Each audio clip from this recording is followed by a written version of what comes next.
Сәлем достар, бүгін сіздермен бірге творожная запеканка дайындайтын боламыз. Алдымен творогымызды алып, үстінен 3 жұмыртқамызды жарып аламыз. Сонан соң қантымызды саламыз.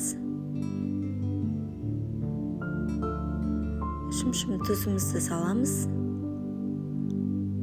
Барлық өнімдерді бірінен кейін бірін сала береміз. Енді ванилиян қосамыз.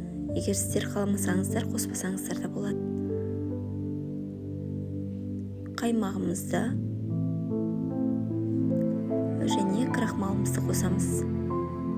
Егер де крахмал болмаса, орнына манная крупа қосуға болады. Енді барлығын осылай блендермен еземіз. Міне біздің маса дайын болды.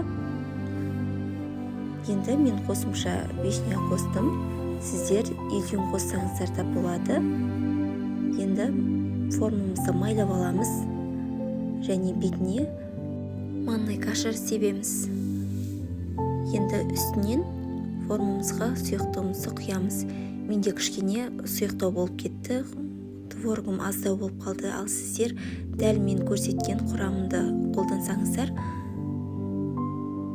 ойдағыдай барлығы дұрыс шығады.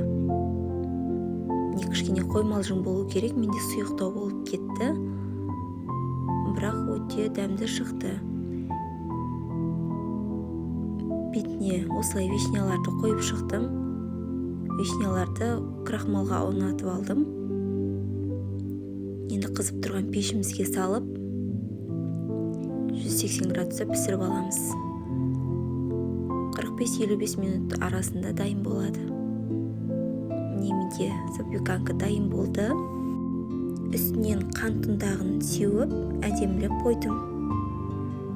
Жасап көруге кеңес беремін, өте дәмді шығады. Назарларыңызға көптен көп